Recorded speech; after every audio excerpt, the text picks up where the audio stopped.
Kapag isa lamang ang iyong pinusuan, limitado lamang po yung kakayanan na magagawa po ng ating isang pirasong singgilantina. Kailangan lang po siyang tumangan para madala po natin lahat.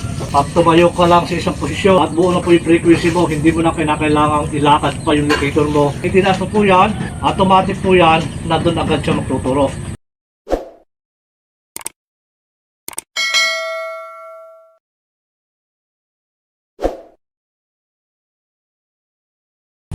Isang mapagpalang araw po at magandang buhay sa atin pong mga kababayan, sa atin pong mga ka-TH.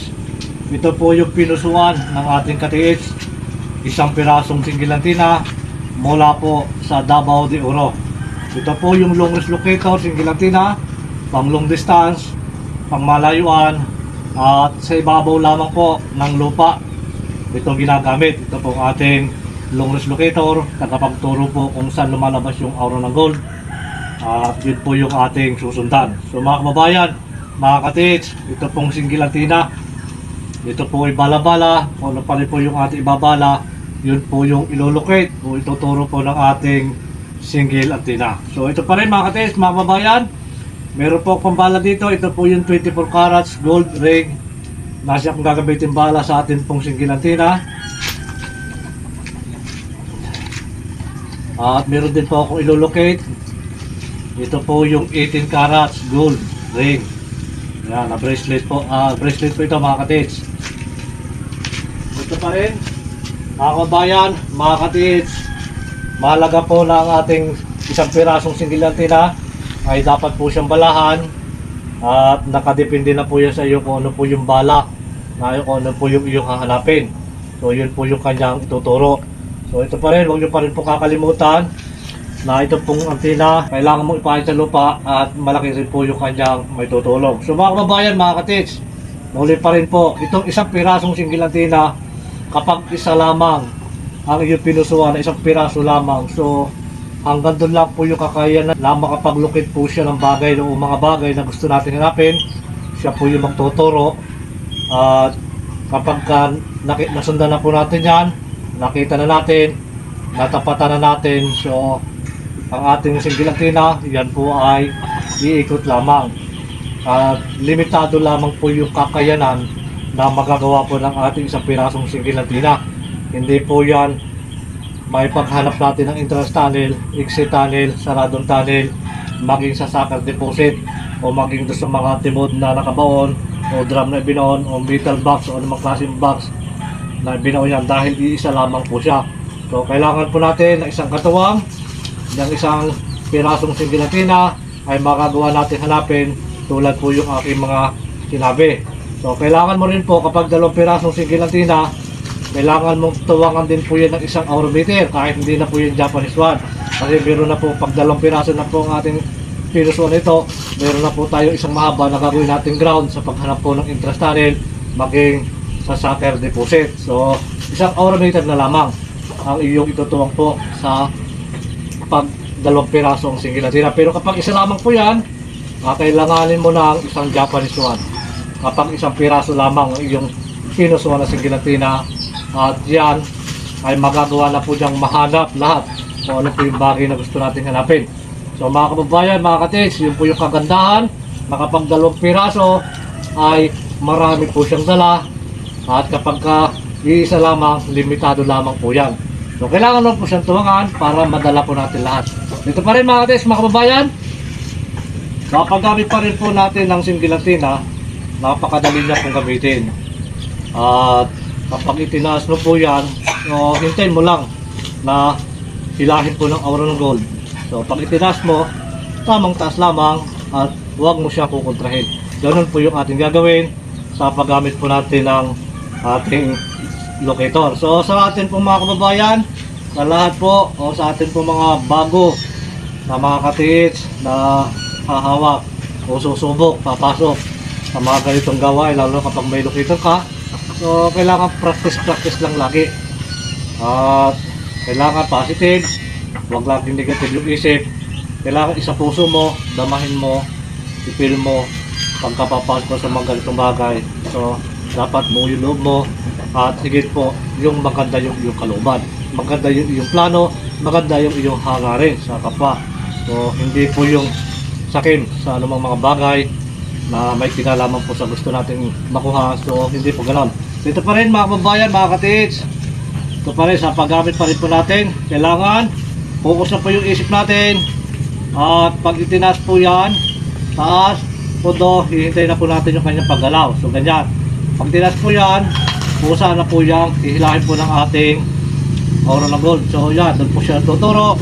Wala po yung ibang tinuturo yan, kundi doon lang po sa ating target. Dahil yun lang po yung gold, dahil gold din po yung ating bala. Mababa man katits yung gold na ating nilulukit at mataas yung bala na ating ibinala dito. So ilulukit pa rin po yan dahil siya po ay content ng gold. Ang masama po dyan, kung ang bala po natin ay gold at makakalukit po siya ng silver. So hindi po pwede yun, hindi po tama yun kasi gold po yung ating bala.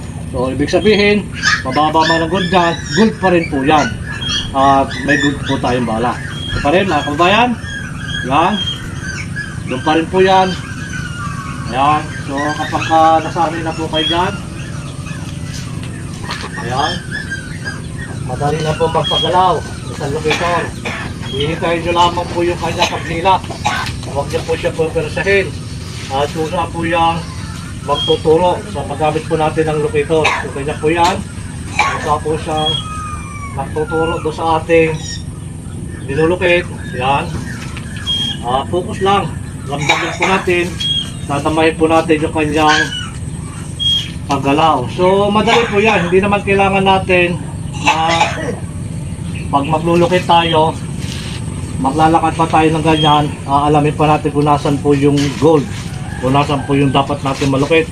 Kapag kami locator ka mga katis, mga kababayan, pag tumayo ka lang sa isang posisyon, pag itinaas mo po yan at buo na po yung frequency mo, hindi mo na kailangang ilakad pa yung locator mo para kung saan po yung magtuturo. Kasi pag itinaas mo po yan, automatic po yan na doon agad siya magtuturo.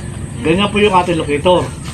So marami man po na alam ko may mas magaling sa akin. So ito pong aking ibinabahagi, alam niyo, at ibinabahagi ko po sa ating mga katis na bago pa lamang papasok o hawak sa atin pong locator. At konting ideya lang po yung binibigay ko, baka sakali na makatulong. So ito pa rin mga katis, simplihan lang po yan.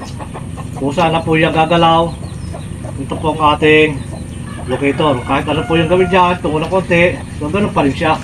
Ganun po rin po yung ating locator, doon pa rin po siya tuturo. So ganyan po yan.